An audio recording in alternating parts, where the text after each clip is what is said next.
1 2 1 2. It's your girl Regine. What it do? What it do? You are now listening to the Bold, the Brown, and the Opinionated Podcast. What's up, y'all? What we talking about today? Let's get into it. Welcome back, my B.B.O gang. It's your girl Regine, and I am back here with another one. And I am here today with Miss Ray Taylor, y'all. Hey everyone, B.B.O gang. Okay. And we got here today, y'all, because she got a new book coming out titled Creating Therapy. Yes. And I got a little sneak peek, y'all. And I love it.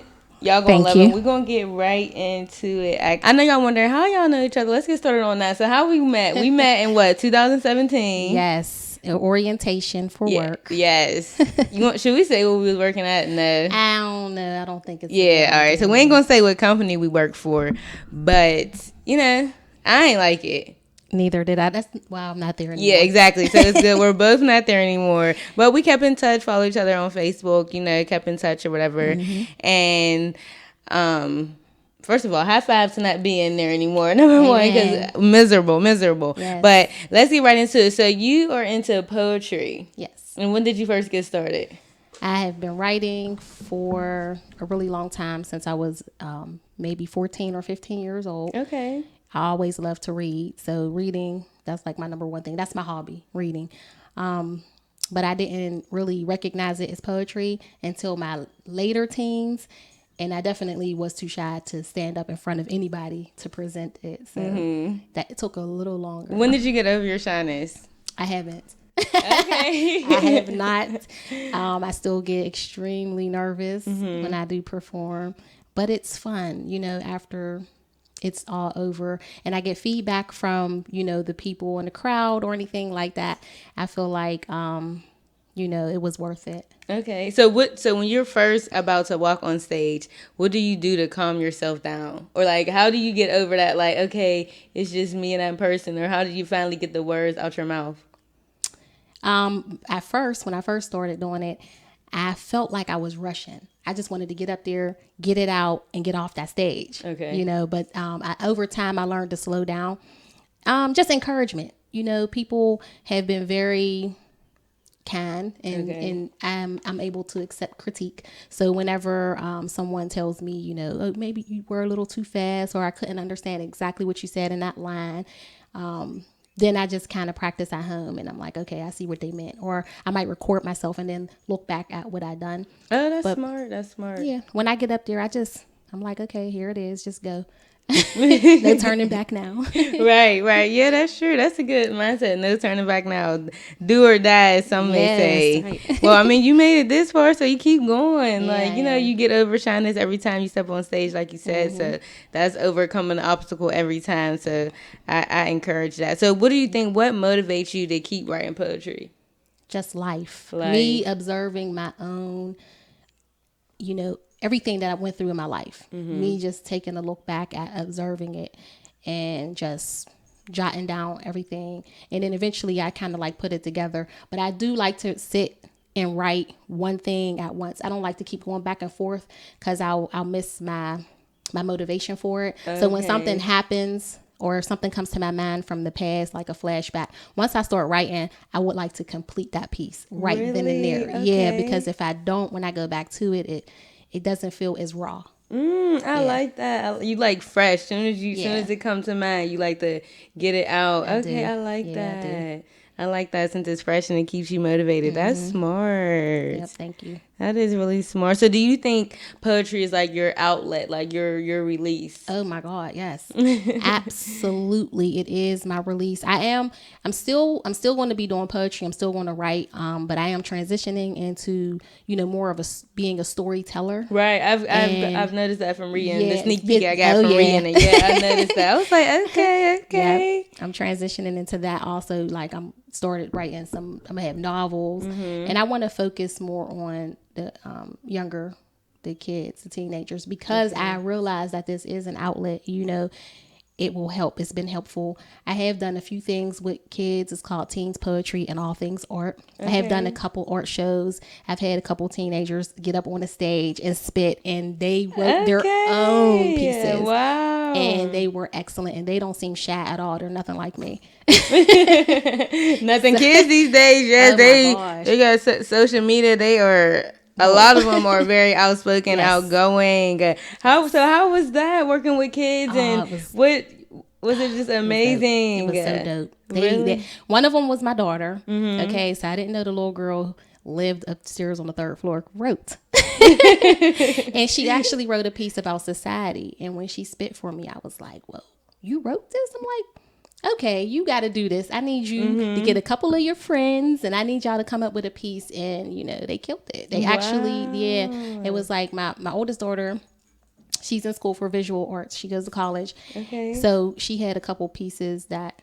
she made, some of her paintings and stuff like that. Those were for sale. And the other girls, they got up on stage and they spit. And I mean, it was awesome. They had a great time. So, and that is amazing. I want to focus more on that.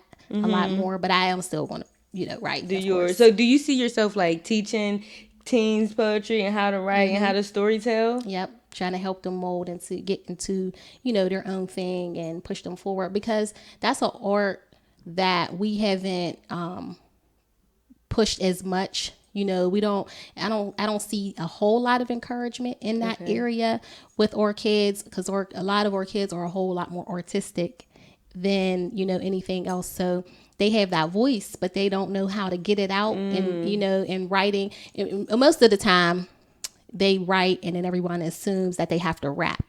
All of it doesn't have to turn into rap. It can be your own intimate thoughts, and you can spit it without it becoming a rap. Nothing's wrong with rap, though.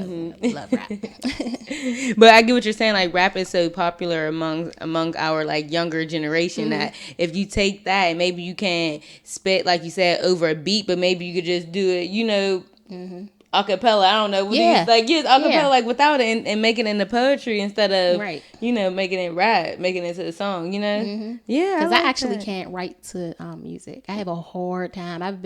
People send me music all the time, and I'm like, I can't. For some reason, I can't write. So if I'm not in the studio with you, I can't really put nothing to this. When I'm at home, for some reason, it has to be just raw. Yeah. See, now, Lord, if you want to become a writer for an artist, you might hear this is the song. You pick a beat to rap. Right. Exactly. You pick a beat to sing or rap to it. Yep. Dude, that's a little channel right there. But I'm ready to get into some stories, into some poems. Is that all right? Yeah. All right. So let's start with failure of success. So y'all, this was one of my favorites. Well, all the ones we're about to talk about is one of my favorites. But no, I really enjoyed this one because I felt like it was super relatable. You know what I mean? I feel like anybody who has something that they're passionate about and that they want to show the world, you always have that fear of, am I going to fail? Is this going to be successful? Is it not going to be successful? So just explain to the people and to me, what was the inspiration behind the failure of success? The title of the book is Creating Therapy, and I'm going to be releasing that in April of this year. But yeah, failure of success, exactly what you said. We have that fear. Like I said, I had a fear of actually getting on stage and performing any pieces that I wrote in front of people. And I mean, you really don't know how other people are going to accept it. So it's like, am I writing something that's worth listening to? At first, you want to know, is it relatable? But with failure of success, I do have a couple of did have a couple of events that a lot of people just didn't show up to, and I started to get a little discouraged, because and I that's think what that's comes normal. with it. Yes, exactly like you said. That's what comes. That's what comes with it. And even though Pittsburgh is becoming more of a poetry society type of thing, people are becoming a little more interested into it. I have went to like DC and Philly, other places, and I see how big it is. And I've been to events in other cities, and I'm like, wow, like the crowd is really, really booming here. What's going on? Why can't Pittsburgh be a little more like this? But I guess, I'm not on social media a lot. So my following base probably isn't large enough for that. But I know enough people. I'm more of like a word of mouth person. Okay. And there's people who say they're going to show up and they don't. So that right there can set somebody back, can become a little discouraging. But then on the flip side of it, it's like, well, if I don't take that risk, right, I will not get to the successful part of it. And that's what failure of success is about. Right. And I love it. I'm telling you, it's super relatable. And I did want to ask, how do you deal with like feeling like people aren't supporting you as much as you thought, or as much as you would, how do you deal with that? Because I even see in like the last part of the poem, you said you even start to create distance between you and those people. Yeah. Initially, my first thought is like, to just be like, you know what, I'm gonna just back away, and maybe if they're not interested, that's one thing, but just say you're not coming.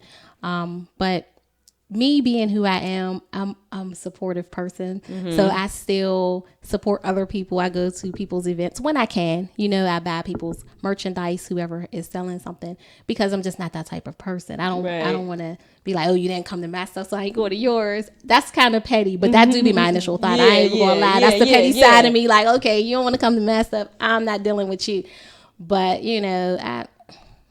that doesn't stay in my mind for too long. Just a thought. And it's like, just a thought. Just keep it pushing. Yeah. So do you feel like you do start to create space, or you're just like, giving everyone the benefit of the doubt? At first, initially I will create space. I will back away. But again, it won't be for long. Yeah. I'm like a softie. You're like, all right, on to the next event. Like, can you come to this? Because that's, I think, like, that's what I even learned, even with my podcast. Like, everybody's not going to share everything. Everybody's not even going to like every episode. Every episode isn't for, every person, Right. And, like, you just basically just can't take it personal. But I agree with this poem 100%, because it's like, you wouldn't know unless you did it, unless you're going through it, unless you, like you said, unless you have something to sell, got something that you're passionate about.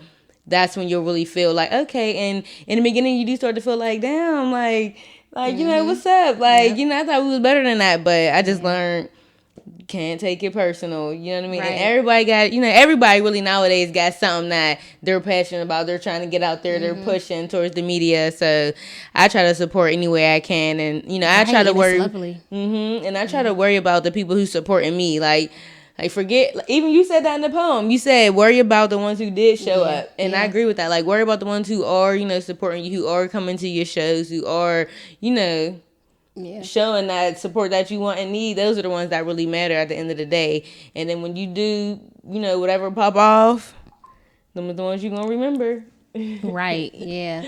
Because there are people who do show up consistently, and like you said, you can't take it personal. Everybody right now is out here trying to do something, sell something. They found their voice finally. I mean, and, I am going to say, especially in our culture, because we have grew up to learn to live to survive and not to look forward to like future endeavors as much. And now that everybody's kind of like, oh, I don't have to just survive for today and tomorrow. I could do something for the long term. So now everybody's coming out of their shell. Right. It's absolutely lovely. I love it. I love to see all of these new creations. I just would like for everybody to support each other a little more. I agree. Everyone can support everyone, no matter what. Even if it's two, like I had my last episode, Woman Behind the Brand featuring Tavea and her lashes. Even if someone else has lashes, share their pictures, share their deals. They share your deals. Their pictures, like, let's collab, do it, together. Like, no, friendly competition. Like, even though you're my competitor, we can still be cool, still be, be motivating each other. Exactly. All right, you ready to get into another one? Let's go. All right, let's get into Tightrope. Okay. Let me pull up Tightrope. So you said you wrote Tightrope a while ago, right? Yes. How long ago you think you wrote that? Let me see. This is probably about 2 years old. Okay, 2 years. Yeah, it's not too old, but it's about 2 years. Okay, 2018. And explain Tightrope to the people who don't know, because I got, again, a little sneak peek. So, okay. So Tightrope is basically about me being a single parent, and how, how hard and difficult it looks to stand on top of a tightrope and walk that line. And that's what came to mind whenever I compared me parenting, because things have been, challenging, of course. But the line that I know that you love out of here is balance, focus, head up, look straight ahead, because you can't do nothing else but that. You know what I mean? No matter how challenging the circumstances may be, you still have to parent, or you should still be willing to parent, because some people just be like, I'm done. And if you choose to continue to parent, know that it's not going to be easy. Right. And you just have to try to find as much balance as you can and keep your head up when you're walking.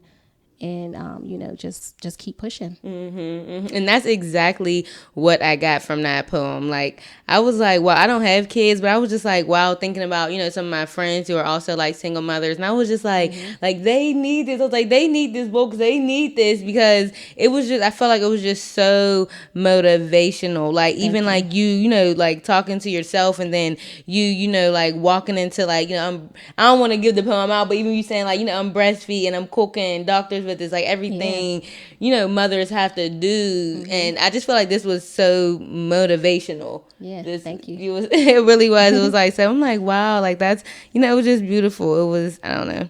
It was good. And I feel like you walked it through like each child too. It seemed like, was that also some of the motivation behind this? So just a little piece of each child, the experience I had with, each child. Like my first daughter, her father was murdered before I had her. So a lot of the things I write is revolved around that, because she's 20 years old now, and we have been through a lot. He's been gone for 20 years, but it's still like fresh. And she still has the issues every now and then. And that's just something that, that's part of the process. And it's not nothing that's easy. You don't get over that in a day. You don't get over that in a couple of years. Listen, it's been 20 years and we still are dealing with a lot. It's very traumatic. Absolutely. Absolutely. So that I could tell everyone now, a lot of the things that I write does revolve around that situation, because it's therapeutic for me to get it out. And, it's just therapeutic for me to get it out. And it's necessary because I'm not the only one who's been through this. Right. And she's not the only child who's been through it. Right. But I can only tell my part of the story. She would have to tell her own. She's very, not exactly closed in, but she doesn't really, she's real nonchalant and laid back and chill. So she doesn't really talk about her feelings that much. Okay. She's just kind of like, every now and then we'll talk about it, but... And my second daughter's father, he just chooses not to be around. So that's that. And I know I'm not the only one who not at all deal with that either. It's still unfortunate. I don't want to like downplay by saying not at all. I didn't mean it like that. No. That's just, it's unfortunate, that he chooses to do that. He has just her. She's his only child. And we were friends since middle school, and I thought that things would be a little different. So I don't write a whole lot about that situation, because it's like, okay, this was his choice. Move on. I don't want to give him that much of my energy. Right. Okay. So I don't. Okay. And then my third daughter, I was married, and that ended the way it did. It was very, very traumatic, and I'm still dealing with things. So yeah, I mean, this tightrope has a little bit of everybody. Each daughter. Yep. What you want to do next? So I'm picking my phase, but let me give you opportunity. This is your book here in therapy. Okay, let's talk about evolved woman just a little bit, since we're on a topic of women, single moms. Right. Okay, evolved woman, Ray. Tell us about that. Okay, so this is about the evolution of a woman. Not everyone is going to experience these things in the exact order that I have them, or some of these parts just may not even be in your life at all. But just for the first two lines, it starts like, you don't know what being a woman entails until you run out of other options. I am a girl child observing and learning to do as I see. So that right there kind of like set it off to the beginning. I'm a girl child, and this is what I seen. This is what I think is okay. Right. And this is what I learned from it. Right. So each little part of it is about that. Like, I'd start with being an alcoholic, loving to drink, and then you just kind of learn from it. So I go into being alcoholic. What about let's go back to I'm a child observing and learning to do as I see, because I feel like as women it's so strange, because even little girls, like I feel like we're just born mothers. Like it's so weird. Like boys are not born fathers. Like nothing against men, but a little girl just will come out and just do things and say things so differently as like, you know, just like a little woman already, and a boy is like completely opposite. So is that was like a little bit what you meant, like I'm a child already observing, like right, because we kind of are born with that nurturing gene, and I think there are boys who are observant as well, but we observe and copy immediately, you know, and that's a lot of what I meant. So as I'm watching things that go on around me in my environment, I'm like, oh, this is okay. So, I can't, everybody thinks, you know, they can't wait to turn 21 to be grown, to do things. Well, I just was able to go to bars and things early. I seen people in the family and people close to me getting drunk. So I was like, oh, okay, this is the thing to do. Right. And you know, and how old was that? It was easier to get into bars back in the Oh, really? It was a lot easier. Oh, yeah. Why was it easier? Because family, certain family members knew the bouncer at the door. They'd be like, that's my little cousin. She good. And that was that. And I'm in there. And you got served alcohol I'm in too? there. Easy? Yes. Okay. Yeah. 14, 15. Yeah. In there. No problems at all. Nobody had to exchange money. It just was, she's with me. And it was just that simple, you know? Right. But then that opened up doors to so many other things that I seen too much at that age that I shouldn't have seen, you know? So, yeah, I rushed and I seen things that I shouldn't have seen, basically. Right. And do you feel like right, by rushing and getting into the bars, and we all have been 14 and 15 wanting to be grown, and do you feel like that had like a negative impact on like how you grew up by seeing those things, or a positive in retrospect? On my Libra scale, I'm gonna say both. okay. No, that's cool, because I was thinking that too. Thinking that. I'm gonna say both, and I'm gonna tell you why. Because I say negative impact because it pushed me into wanting to be faster, quicker. Because I wanted to keep up with my older cousins and the friends that people was around, all of them that were older than me. I wanted to keep up with what they were doing. So having sex, just, you know, doing things that, being around people that, nothing wrong with being around the people I was around. It was just, they were doing things that was a little out of my league. Okay. You know, that stuff they should have been doing, but not you watching and being around. Okay. They should have been telling me like, man, if you don't go home, you at school, get out of here. Right. You know, it was more like encouragement to come right on along, you know?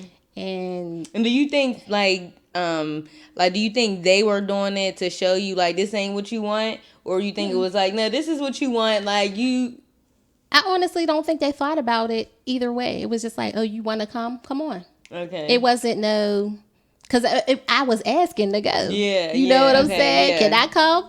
You know, we be down on, you know, on the hill, Center Avenue, Todd's, L&M. All of them little bars down there was easy to get in there. Easy. Okay. You know, but I'll say the positive outcome from it is my mindset right now. Right. Because I had the opportunity to be around people, and even in them environments, I observed a lot and talk a lot, because even the conversations were out of my league. You know what I mean? I would sit and listen, and I would pick up information, and I have it stored. Okay, so if it ever come up again, I know a little bit about this, a little bit about that. I was storing information because these is conversations people, you know, are having, and they're adults, and I'm a child. And my brain is a child's brain, and they're, you know, I understood what they were talking about, but I couldn't lead that conversation. Right. You know.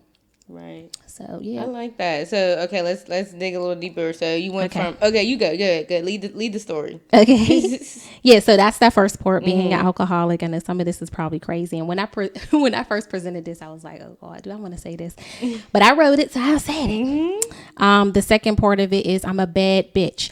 Okay, so I think we all kind of go through that phase where it's like we untouchable. You know what I'm saying? Especially, you know, the people you may be hanging around, and maybe the boyfriends that you have, You know, they make you feel like you're untouchable. Like, I'm a bad bitch. You can't fuck with me. You know what I mean? Right. And it's like, that's the wrong mentality to have. You can't walk around like that. You know? So, I mean, but I went through that phase. And what was that phase like? Feeling like you was untouchable and I wish a mother would. Yeah, I mean, it was always pretty quiet. Like, I've never been like a super rowdy person, but I felt like I couldn't be bothered. Like, nobody is going to do anything to me. I was well protected growing up. You know, like, I did have a lot of cousins who would just pop out of nowhere and be like, oh, who's fucking with you? And I mean, I never had any real big problems with anybody because of either my family status or the men that I was dealing with, excuse me. Just made it a little easier for me to glide through that part right there. Okay. You know, I never started any trouble because that's not me. But it did make me feel like, oh, okay, I'm protected. I'm good. Right. You know? Right. Yeah, that's what that was about. So is that a good time in your life, or in the you moment, were living unapologetically? Yeah, in that moment, when you in that moment, yeah, it was wonderful. I was having the time of my life when, you know, in that moment. You know what I'm saying? And again, that's a negative. It could be a negative and a positive, because now I don't encourage my kids to think like that. I don't care how protected you are. You know, just don't think like that. That's that was just a bit much. I was being a little over the top with that, you know. But that's how a lot of people walk. See, some women will walk around and you can see the attitude in them. You couldn't see the attitude I had with me like that unless you started something with me. Now, you started some shit with me, then you may have seen it. Other than that, you didn't see. I didn't I didn't act like I was too good to talk to people or anything like that. But there are some women who are like had that title. Yeah. So I wasn't quite that bad. Right. No, I didn't think. I thought exactly how you explained it, because there's people walking around saying I am a bad bitch, and not even really feeling like they're a bad bitch. You know what I mean? They're saying it just because they want to feel like that, but they really don't. So I get I get exactly how you meant. Yeah. And the third part? All right. So third part. Now, my sister, when I read this to her, one of my sisters, I have 5 of them. But when I read this to her, she was like, are you going to say that in front of people? And I was like, yep. Just because she said it, you know, every time I write something that I feel like is a little risky, I read it to her, because her response tells me how the crowd is going to react. Okay. So I'm like, just because you reacted like that, I'm leaving it in here, you know? And not everybody's going to take this the wrong way. But it is what it is. So the third part of it says, I am a hoe. So, and it also says, it's not for you to say, it's not for you to know. So that part of it basically is real straight to the point. I was in a relationship. That relationship comes to an end, and I move on. I never really had a high tolerance for the bullshit. So if you're not interested anymore, if you start talking to somebody else, you know, whatever, get caught cheating, or you become disrespectful, or if you try to abuse me, I'm going to leave you that quick. I'm out. Right. And when I leave, you know, eventually I'm going to meet somebody else. On to the next one. On to the next. But is that really considered a hoe? I know in today's generation now, I feel like they're trying to recoin, you know, redefine the word hoe or whatever. But I don't know. I think relationship to relationship, I don't know if that's really a hoe. I think a hoe is more so, you know, border. Like, what is a hoe, actually? Why don't you tell me? Why don't you tell me, since you got it in your book? Tell me what a hoe is. That's a great question, because I don't have the exact definition. A hoe is a garden tool. Okay, exactly. But you know the stigma. Right. If a woman had, you know, they want to tell you had more than 5 partners, then you're a hoe, you know, and it's like, well, you know, so it's written to be an attention grabber for one, which it does. It grabs attention. As soon as I say that, everybody's like, oh, did she just say that? Yes, I did. Because this is what you're already going to think of me once you see in my lifetime how many boyfriends I love you couldn't have picked a better sentence after that. Can you say it one more time for us? Okay. I am a hoe. It's not for you to say, it's not for you to know. Period. It's not for you to say, meaning even if I'm choosing to call myself a hoe, she's choosing to call herself a hoe. It's not for you to say. Mm-hmm. So don't, say it back. And it's not even for you to know. Right. Why do you know my business? Exactly. Why are you in it? Yeah. Exactly. So what was your thought even making that second sentence right after that like that? Basically just how you felt when you just repeated it. Mm-hmm. It's not you can't approach me in that way because I don't carry myself that way. But I haven't been in one relationship my whole entire life, and people look at women differently than they do men. So me and another man have been in the same amount of relationships or friendship, whatever you want to call it. And I'm the one who would be called a hoe. Mm-hmm. So that's unfortunately, that's just how it is. If somebody wants to try to get at you or, make fun of you or call you names, that's the name that they'll pick. Mm-hmm. Although they probably, it wouldn't bother me at my age. I don't give a shit. It wouldn't bother me. But before maybe, back in the day, I probably would have been like, what you call me? But now, I mean, it just is what it is. That's just part of growing up. Right. You look back and be like, well, if people knew, they probably would say I was a hoe. Mm-hmm. I love how you just said that. Like, what if they knew? Mm-hmm. I love that. What's the next part? I am a victim. Not intentionally. I just happen to be in love and attached to the one who beats me. Mm. So that part is basically just, it's that. You're not intentionally being a victim. You don't step into a relationship expecting to get either physical, mentally, verbally, whatever one, abused. So that one, I do go a little more into saying how the verbal abuse overpowers the physical. And I say that because I'm not downplaying anyone who gets physically abused a lot. Mm-hmm. It's just that the mental scars are a little harder to get rid of. And somebody can say things to you. Once they get to know you and they know how to push your buttons and they know how to get at you, they can try to lower your self-esteem. Right. And they can say certain things, and those things never leave your head. Right. It's always in the back of your head. Not downplaying physical, because I've been there too.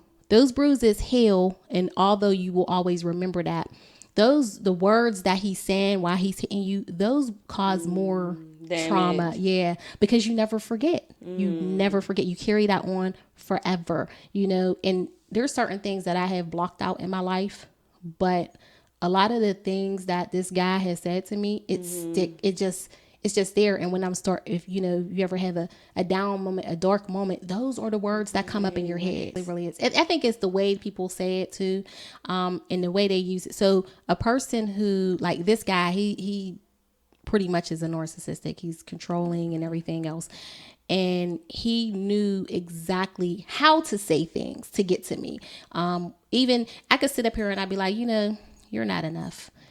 But you're like, you could brush that off because of how I said, but when he puts so much emphasis and emotion into it, it means, especially when it comes from someone that initially, acted like they were oh so in love, and you've done things with this person, for this person, and you thought y'all was in it, like thick as thieves, and then when they turn on you, and say these things to you, it just, I don't know, for some reason those are the things that stick. Because you know what, I think I'll say that one comment kind of cancels out all of the I love yous. It's like, did you ever really, so you never meant you love me. You always wanted to say this. You had this in the back of your head for a long time.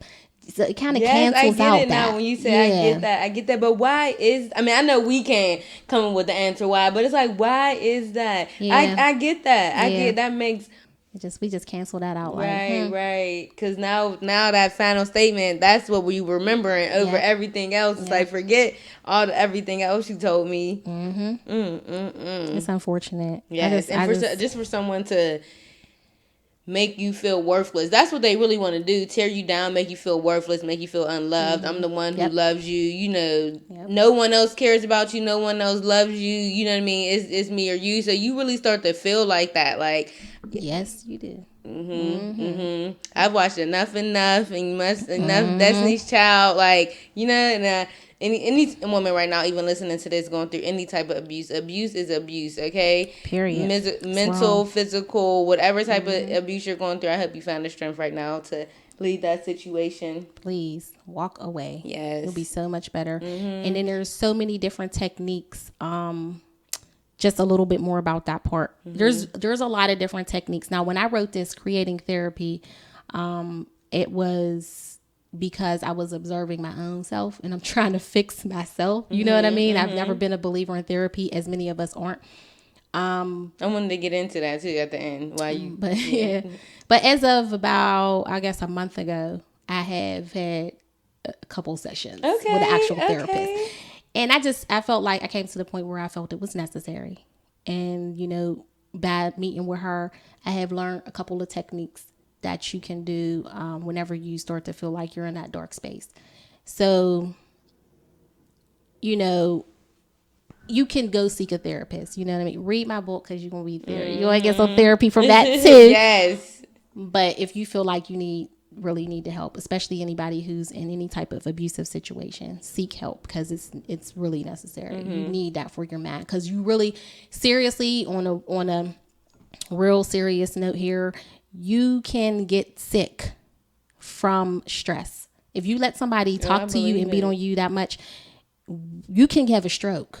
You can have, you know, all types of complications can come about from, like, you're going to have the migraines, because I used to get migraines every day. I could look at a text message from this person, I would instantly get a migraine because he had that type of effect on me. And just all types of stuff. Like, I would literally get sick, get nauseous. Those things turn into real health issues. So please, if you're getting abused, go seek help. Talk to somebody. Don't hold it in. You hold it in, you're going to get sick. Right. Yeah. Wow. Is there anything else you wanted to speak of as far as Evolved Woman? Because if not, I'm going to get into the book and how you created the title. Okay. The last two parts of it is about being a believer. So, you know, you want to thank God. Your faith is a lot of what can get you out of whatever your faith is. Whoever you pray to, it can get you out of a lot of trouble. Thank God for grandmas. Yes, I'm telling you. So the next piece on this poem is called "I Am a Mommy." So then I talk about becoming a mom, and you know that the greatness of being a mom. So that's the last piece on that poem. So that is Evolved Woman. She just broke it down for y'all. Beautiful, beautiful. That was a great one. I think that is like was it in the beginning? Yeah, it's towards the beginning. That's a great like introduction into the woman, you know, you were, and to who you evolved to you know, to become. And I'm going to get into creating therapy and why you even wanted to write a book. Okay. This is actually my second book. The first one is called My Poetry is Private. Okay, I have that in my notes too. So take us to My Poetry is Private first. Okay, so I'm actually going to revise that one. This is going to sound probably a little crazy to people, but I kind of dare myself to do stuff. You know what I mean? And I'm like, okay, I'm going to put these poems together, and, you know, you can go on Amazon and create your book, and there you have it. Voila. Now, my poetry, I don't want nobody trying to fix, so I'm not getting no editors and nothing like that. Now, when I get into my novels more, I'll get into somebody proofreading. So my Poetry is Private came about because I always kept it private. I always kept it to myself. And I'm like, okay, people are starting to tell me, like, you're really good at what you do. You know, I don't know why we need that type of, you know, validation from people, but it just feels better when you know that you're writing something with a message and that people actually enjoy. So I'm like, I'm going to turn this into a book. I didn't advertise it a lot. I didn't make a big deal out of it. It's still on Amazon. It's still being sold. But now I look at it and I'm rereading it and I'm like, I'm going to make some revisions. I'm going to take some things out, you know, I'm going to edit it myself and then I'm going to put it back out there. So, I mean, it was kind of like me daring myself to do something, and I did it. And I just wanted to see, you know. Yeah. So that's like your first little baby. Yeah. So that's your first baby. So creating therapy, this is your second baby, right? Yes. Tell us about this therapy. And how this came about. So it's the full title, Creating Therapy, a book of compendious stories and poems. Look, let me tell y'all real quick, Ray. I was on Google like, all right, let me see how to pronounce this word, compendious. Say it for me again. Compendious. A book of compendious stories and poems. Yes. Okay. It's just short stories. Yeah. I just like to be complicated sometimes. Instead of putting short stories. I just wanted to make it different. I like it. It has to be catchy. Because it made me want to, go and learn like, well, damn, maybe I need to expand my vocabulary. So I was on Google looking up the definition and, learning how to pronounce it. No, I keep it like that. I love that you said that because every time I read a book, I expect to not know something in that book. And I want to learn from it. So that is one of the reasons I did choose that word, because I want people to look at, there's a couple words in here that, I didn't know myself that I'm going to use that. You find out what it means and you put it in there because I want other people to look into it the same way I read. And I appreciated that. I love learning. I'm glad that you caught that. Yeah. Yeah. Okay. Let's get back to we keep all these tangents. Let's go. Okay. Creating Therapy. Okay. Say the full title for us one more time. All right. Creating Therapy, a book of compendious stories and poems. Period. And how did this come about? Okay. You said My Poetry is Private was your baby. Yes. This is your second baby? This is my second baby. Because I have, so back to real quick, daring myself. So I'm going to make this as short as possible. The first annual Brown Mama Monologues, I dared myself to sign up for it, and I got a call back, and I went through the process, and I was able to become one of the speakers in that very first show. Okay. And that how did that make you feel? How was that? Oh, listen, it was one of the best experiences in my life. Wow. Yeah. Like I was super nervous when I went in there. I wrote a story called I Lost My Love about my oldest daughter and her father. And when I went in there, I had no idea I would break down the way I did. Wow. So when you stand in front and you're going through the process, you have to speak in front of these people so that they can determine if they want you. She wants you to be a part of her show. And I was like bawling. I couldn't stop crying. And I'm like, oh my God, how am I going to get through this? And this was like the first in front of the judges? Yes, in front of the judges and the other ladies who were involved. Okay. And so I did get the call back, and I was like, okay, this is great. I know none of these women. I don't know not one of them.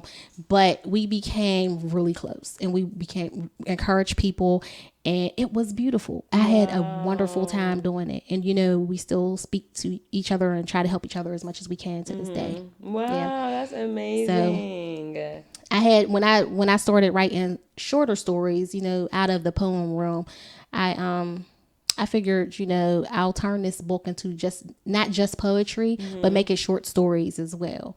So, that's how this book came along. And then I have some little brief little things, little quotes that I say. Okay. Yeah, I like your little quotes. I like your little quotes, my thoughts. Yeah. I just put just something different, I did want to add more pictures to it, but I didn't get the opportunity to do that. So maybe the next time I will. Okay, maybe a third baby. Oh yeah. Okay. Yeah. So what is your ultimate goal as a storyteller, a poet? What is your ultimate goal for you? The ultimate goal is to, get a hold of the younger generation and help them tell their story. Because if I would have had guidance and, a little more oversight, things that happened in my life probably wouldn't have. I can't say that they wouldn't have, but I would have thought about it before I done it. There's a lot of things I look back, and not that I regret it because it made me who I am, but I might look at something in the past and say, wow, I could have did this differently. Okay. And, it brings me to accountability. I want these girls to know and learn that you are accountable for your actions. I tell my kids all the time, even the 6-year-old, something happens at school or you get into a fight, whatever. When I ask you what happened, I want you to start telling me what you did before you tell me what the other person did to you. Start the story with, I smashed her head on the ground. Then you can tell me why, even if she hit you first. I want to know what you did, because it's something about the way when you speak about what you did, when you hear yourself say it out loud, you start to realize, what you did. I did do that. Right. That's why I make them do that. I love that. I love it. I make them tell me what they did first. Then we can go into the rest of the story, and then we can talk about ways that it could have been handled differently. So I like the idea of them getting a chance to write out how they feel. I think it'll prevent a lot of suicides. I think it'll prevent a lot of, thievery, robbery, whatever it is that they're out here doing. I think it'll prevent that if they have somebody who just gives them an opportunity to talk about how they feel. Instead of you be quiet, you're the child, you don't have a voice. That's not true. They do have a voice. And we need to hear it. Right. We need to hear it.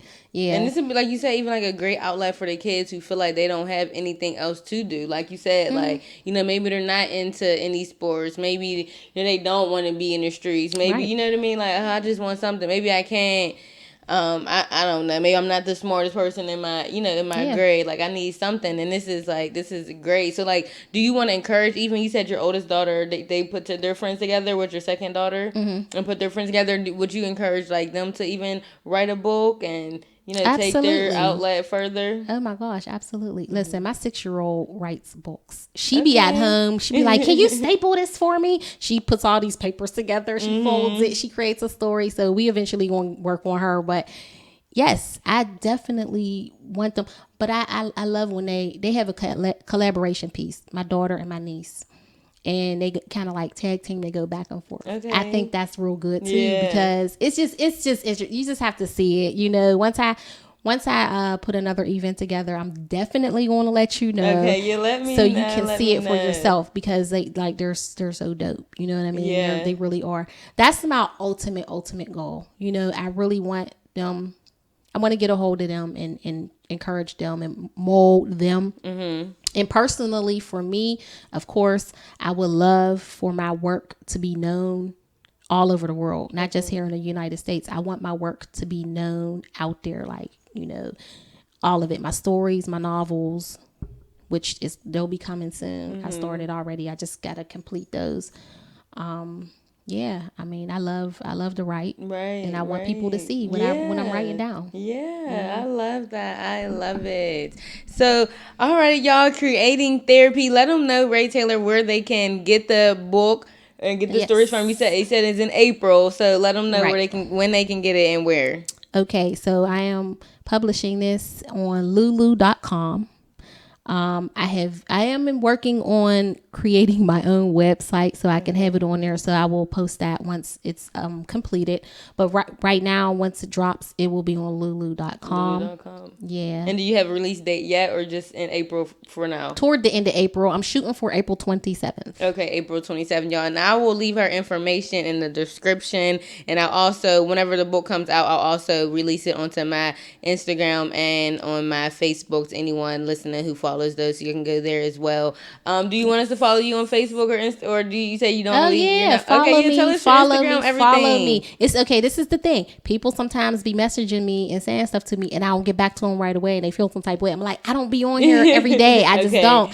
But on Facebook, who am I on Facebook? I'm Ray Taylor, RAE Taylor, TAYLOR. And on Instagram, I am My Poetry is Private. So yeah, if I don't respond right away, it is not because I'm ignoring you. I just don't be on there as much. Right, y'all. And make sure y'all go out and support any events you have, any future endeavors. Let us know what we can do to support you. And again, thank you so much for being on the Bold, Brown and Opinionated Podcast. Yes, thanks for having me. Oh no problem. And until next time, my B.B.O gang, deuces. Peace. Lastly, I want to encourage my listeners to be all that you were meant to be with your boldness, to love the skin that you're in with your brown, glowing melanin. And remember, just because you're opinionated does not mean you're angry, so never be afraid to have an opinion. And before I go, please follow The Bold, The Brown, and The Opinionated Podcast on Facebook and Instagram for all your podcast updates. And until next time, my B.B.O gang, deuces.